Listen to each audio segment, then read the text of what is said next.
Bienvenue dans cette entrevue spéciale consacrée au carême, cette période de réflexion et de renouvellement spirituel profondément ancrée dans la tradition chrétienne. Aujourd'hui, nous avons l'honneur d'accueillir l'abbé Serge Tidjani. Avec lui, nous allons explorer ce qu'est réellement le carême, son origine et son importance dans la vie des croyants. Nous discuterons également de la manière dont on peut pratiquer le carême, que ce soit à travers le jeûne, la prière ou l'altruisme, et comment ces pratiques peuvent enrichir notre vie spirituelle et personnelle. En outre, nous aborderons une question particulièrement pertinente dans notre société diverse et inclusive. Les non-pratiquants peuvent-ils eux aussi trouver une signification et une participation dans le carême ? L'abbé Tidjani partage avec nous ses réflexions sur la manière dont cette période sacrée peut s'ouvrir et résonner avec des personnes de toute croyance, offrant ainsi une occasion unique d'unité et de contemplation.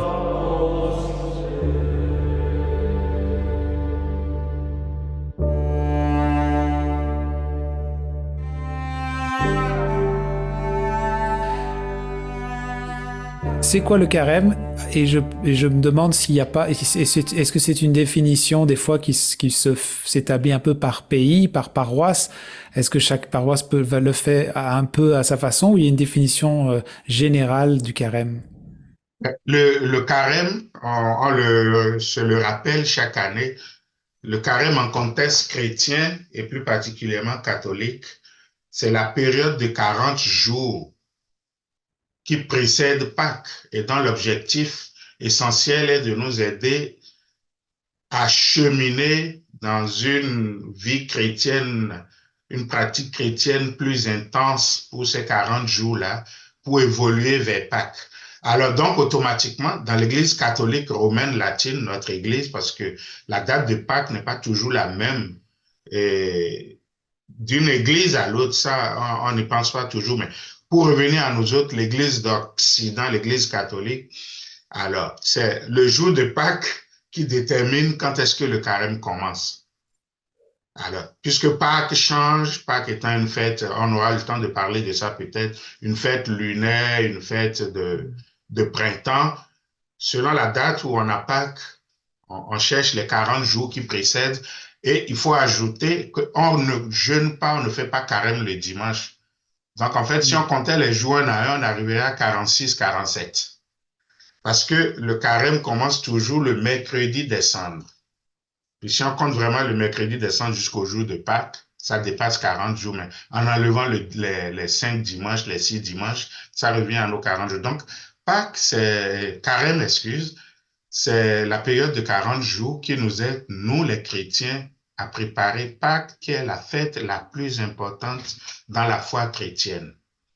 Et le chiffre de 40 est très symbolique dans la Bible et plus spécialement dans la vie de Jésus. Alors, tout de suite, dès qu'on parle de 40, on pense automatiquement, généralement, aux 40 ans que le peuple d'Israël a passé au désert quand il est parti d'Égypte pour se rendre dans la terre promise avec Moïse. Donc, ce chiffre 40-là est devenu sacré. Ensuite, bon, il y a eu des événements de 40, que ce soit Élie ou d'autres prophètes, mais le plus important, c'est Jésus lui-même, qui, avant de commencer son ministère, va 40 jours au désert, comme un moment de retraite, un moment de retrait même, de préparation pour entrer dans son ministère. Et l'Évangile va même nous dire que pendant ces 40 jours-là, il a été tenté par Satan. Donc, 40, c'est cette symbolique-là que nous, les chrétiens, nous prenons. C'est pour ça que nous disons que c'est un moment spécial de combat spirituel, le temps de carême. Donc, c'est ça pour nous, le carême. Est-ce qu'il y a souvent, on parle de jeûner justement pendant cette période. Est-ce que c'est justement faire un peu, cheminer un peu ce qu'a vécu Jésus justement dans le désert avec les tentations? On peut dire notre vie intérieure, comme je dis aussi même notre vie physique, quand nous prenons un temps de carême. C'est sûr, dans la spiritualité chrétienne, dans la pratique chrétienne, on nous donne 3 exercices spéciaux en période de carême. Le jeûne, l'abstinence et l'aumône. Le jeûne, parce que Jésus, pendant 40 jours au désert, a jeûné. Alors, on nous demande pendant ces 40 jours-là de faire aussi un jeûne. Puis, il y a des jours classiques dans le carême, comme le mercredi des cendres, le vendredi du carême, le vendredi saint spécialement.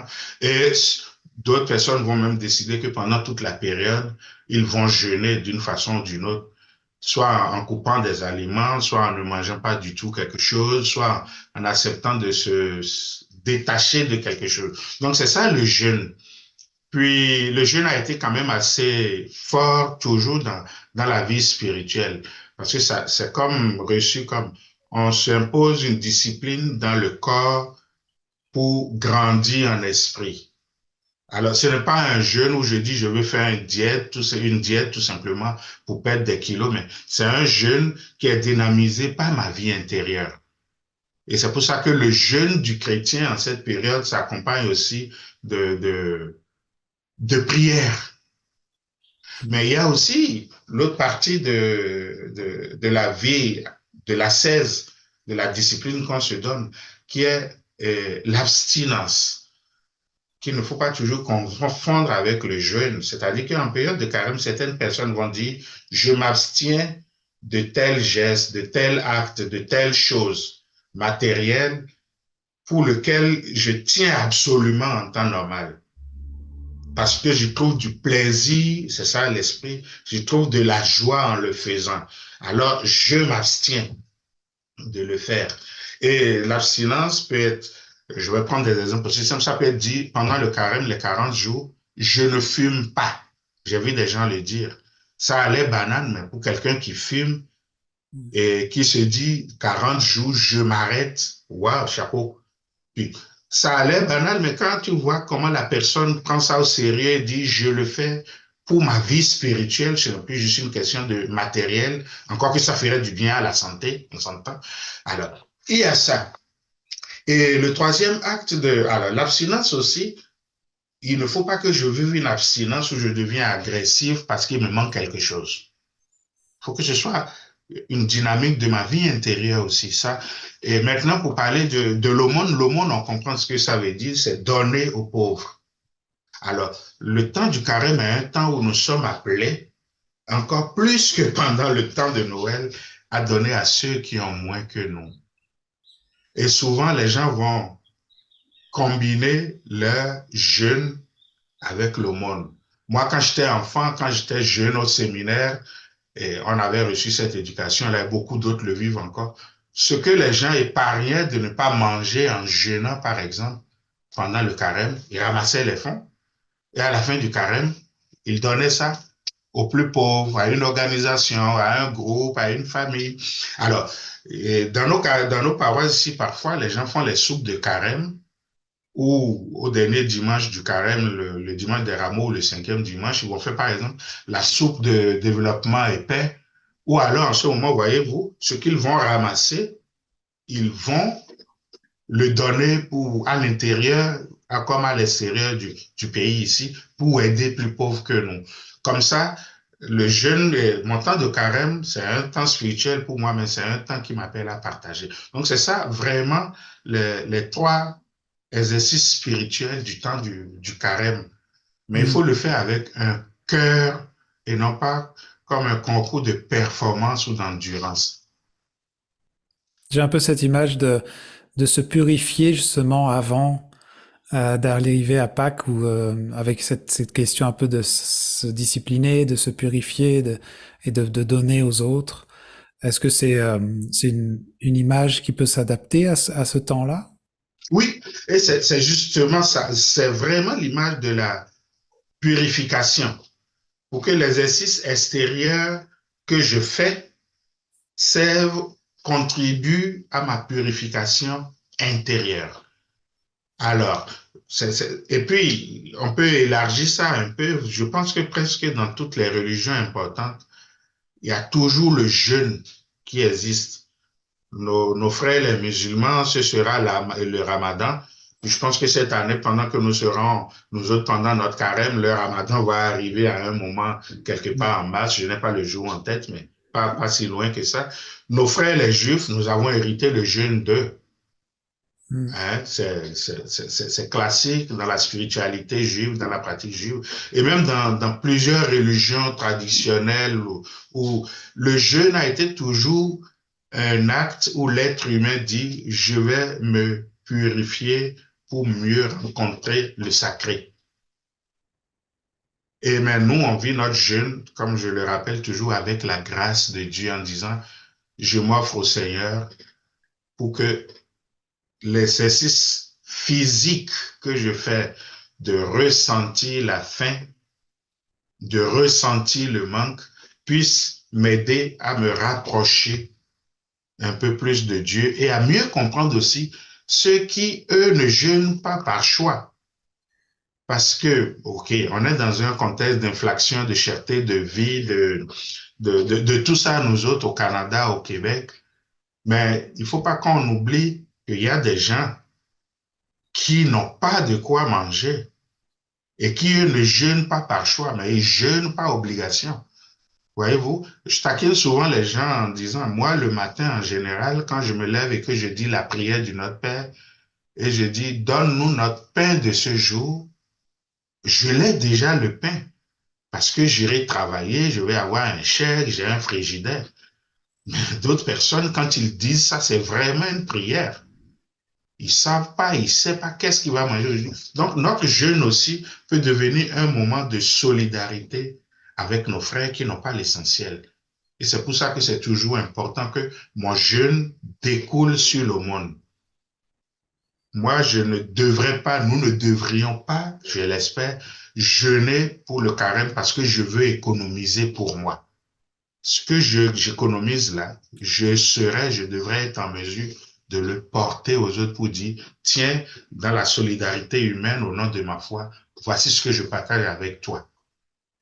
Oui, parce que en écoutant justement ces pratiques-là, et pour les gens qui nous écoutent, et il y en a certains qui sont peut-être aussi moins pratiquants, j'ai l'impression que c'est quelque chose qui pourrait s'adapter un peu à tout le monde. De toute façon, faire ça une fois dans l'année, une période où on fait une introspection, on s'auto-observe, on regarde comment on vit, on fait des efforts pour donner aux plus nécessiteux ou juste purifier le corps, sont des pratiques qui peuvent être aussi menées par la plupart d'entre nous pour un bien-être mental, personnel et physique, quoi. Exactement, exactement. Et moi, comme prêtre, j'ai souvent dit aux gens, si vous voulez vous adjoindre à nous pour vivre le carême, même si, comme les gens vont me dire parfois, moi, je ne suis pas pratiquant, je dis, c'est pas grave. Juste cette fois-ci, là, ce que tu fais, ça va te faire du bien. Ça ne peut pas te faire du mal, en tout cas. Puis, la grâce de Dieu étant ce qu'elle est, toi, tu penses que ça ne te donnera rien, même spirituellement, mais tu ne sais pas qu'est-ce que Dieu va en faire. Et puis, moi, je dis, il ne faut pas que moi-même, je mette des balises dans la relation que je veux vivre avec Dieu, dans la relation que je veux vivre avec les autres. Donc, pendant ce temps de carême, si des gens disent, tiens, je vais profiter de ce que les chrétiens font pour jeûner, moi, je leur dis bravo. Je veux profiter de ce temps de carême, même je ne suis pas un homme qui va à l'église tous les dimanches ou tous les jours. Je veux profiter de ce temps de carême pour diminuer ma consommation d'alcool ou même couper ça. Pourquoi pas? Ça ne peut pas faire du mal. Je vais arrêter cette consommation de drogue. Prenons des choses concrètes. Des choses qui ne sont pas bonnes pour ma santé, par exemple, et je ne suis pas capable de m'en détacher. Je vais profiter de mon carême. Pourquoi pas? Si le Seigneur me donne cette grâce-là, ça fera du bien à mon corps, pour de vrai, et ça fera du bien à mon esprit aussi. Hmm. Alors, qu'est-ce qui se passe concrètement dans le diocèse de Gaspé pour justement ce temps-là? Je sais que ça a commencé avec le mercredi des cendres, et puis qu'est-ce qui va se passer au fur et à mesure jusqu'à ce qu'on arrive à la semaine sainte et au temps de Ouais. Pâques? Effectivement, le diocèse de Gaspé vit à l'échelle de l'Église tout entière universelle, mais elle vit aussi avec sa réalité. Alors, ceux qui m'écoutent, ceux et celles qui m'écoutent, vous allez voir que dans vos paroisses, il y a plusieurs événements qui sont organisés. Le mercredi des cendres, on l'a eu déjà, le dimanche, on l'a eu. Et comme je le disais tout à l'heure, plusieurs paroisses, soit les mercredis, les jeudis, les dimanches après la messe, organisent des soupes de carême. Il y a les boîtes ou les contributions de développement en paix et paix, carême de partage. Donc, ça, c'est et il y a deux éléments sur lesquels que je vais ajouter. L'année 2024, le pape François a demandé que ce soit une année consacrée à la prière dans notre Église universelle. Alors, une année consacrée à la prière, alors qu'on sait que un de nos trois grands actes pendant le carême, c'est la prière, justement. Alors, qu'est-ce qui arrive en ce moment? Plusieurs paroisses, plusieurs curés dans leur communauté ont ajouté des moments de prière, d'appel à la prière. Je vais donner le cas concret de la cathédrale à Gaspé, par exemple, où pendant le temps de carême, tous les jours, à 15 heures, mardi, mercredi, jeudi, avant la messe de 16 heures, il y a une heure d'adoration devant le Saint-Sacrement. Et on dit, c'est ouvert, c'est animé, c'est silencieux aussi. Venez passer un temps relax. Les vendredis, à cause de la messe télévisée qui a lieu à 9 heures, c'est après la messe. Puis les vendredis après-midi, le chemin de croix, qui est aussi un moment de prière où on contemple dans une série de 14 stations ce que Jésus a vécu du moment où Pilate l'a arrêté, il l'a fait arrêter jusqu'à sa mort. Donc on contemple, on médite ça, et plusieurs paroisses font ça. Donc vous voyez, la prière déjà, qu'on essaye en réponse au pape François de vivre un peu plus intensément. Puis moi, je dis, quand je vais au chemin de croix, quand je vais à un moment d'adoration, je peux apporter aussi plein d'intentions, comme lorsque je vais à la messe. Et même si je ne sais pas comment m'exprimer, je peux dire, quand je suis assis ou à genoux ou debout devant le Saint-Sacrement, Seigneur, tu sais qu'est-ce qui se passe dans mon cœur, tu sais ce que j'aurais pu te présenter. Je te le présente pendant que je suis assis ici, puis je ne sais même plus quoi te dire. C'est-à-dire, il ne faut pas se donner ces exercices-là comme si on doit, mais comme des cadeaux qu'on vit avec les Seigneurs. Donc, c'est ça un peu ce qu'on va voir un peu dans notre diocèse, de voir que les gens intensifient un peu plus les moments de prière.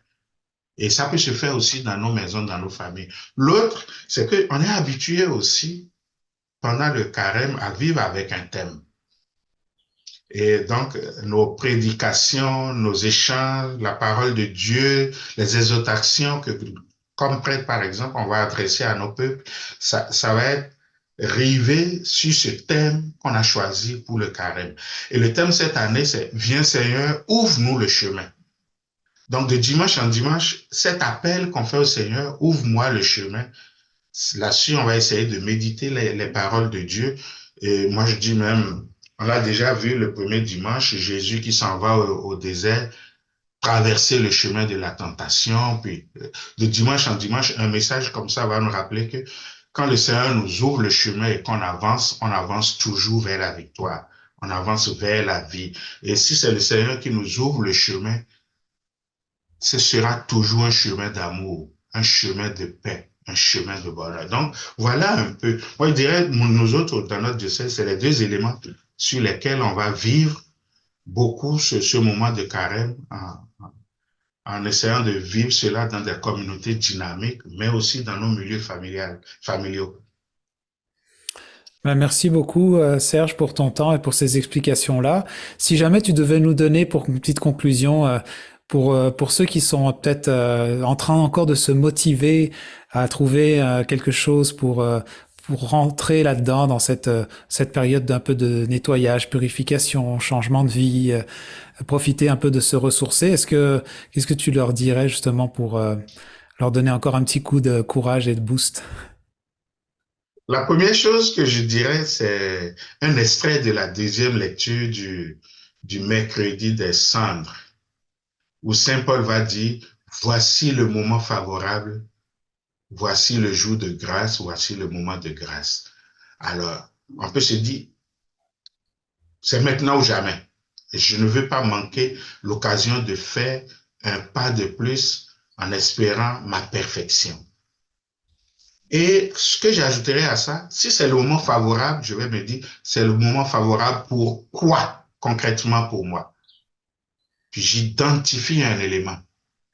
C'est le moment favorable pour que je fasse ceci. C'est le moment favorable pour que je sois ceci. Ou le contraire. Mais favorable avec la grâce de Dieu. Alors, peu importe l'exercice spirituel, la décision, même la résolution que je prendrai comme comme résolution de carême, je peux me dire, je le prends comme si c'est la dernière chance qui m'est donnée. C'est maintenant que je vais réussir mon coup parce que c'est un cadeau que Dieu me fait en ce moment. Donc, je vivrai mon carême en ce moment et les décisions positives que je prends pour le carême, je les vivrai comme un cadeau que Dieu me fait et non comme une punition. J'allais même dire une conséquence, une discipline que je m'impose. Là, ma dynamique change. Quand je regarde ça en mode de cadeau, de grâce, je dis oui, le Seigneur est là, on va cheminer ensemble. Et à la fin de mon carême, ce que j'aurai réussi, ce sera un pas de fait dans ma vie avec la grâce de Dieu. C'est comme un peu honorer le cadeau de la vie qu'on a reçu, hein, le corps et l'esprit, le mental. Puis en fait, en même temps, en rentrant dans cette période où on est, des fois, tu donnais l'exemple d'arrêter de fumer. Bon, quand on est tout seul, mais là, il y a tout d'un coup peut-être beaucoup plus de gens autour de nous qui sont dans cet effort-là de travailler sur soi. Donc c'est un bon moment effectivement de le faire à ce moment-là. Mais alors là-dessus, je vous souhaite tous un bon carême, hein, que nous suivions le chemin que Dieu nous trace. Parce que je dis toujours, quand on est sur le chemin de Dieu, on n'est jamais dans le décor. On ne sait pas comment il va être sinueux ou tortueux, comment il va être droit. On ne sait peut-être même pas nécessairement quelle direction ça va prendre, mais quand c'est Dieu qui nous donne le chemin à suivre, on est sûr qu'on arrivera à la destination qui contribue à notre salut. Bon carême à vous, que le Seigneur voit chacune de vous le chemin. Vous écoutez votre reflet d'ici. Revoyez tous nos reportages sur notre site Internet. Poissonnerie Le Lièvre et Le Moyant, là où la fraîcheur est synonyme de qualité.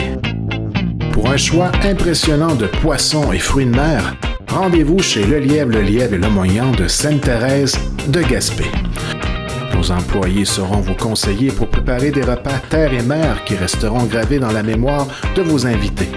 Pour le service, l'expérience et la fraîcheur garantie, venez nous voir à la poissonnerie Le Lièvre et Le Moyant, au 52 des Vigneaux à Sainte-Thérèse de Gaspé, 418-385-3310.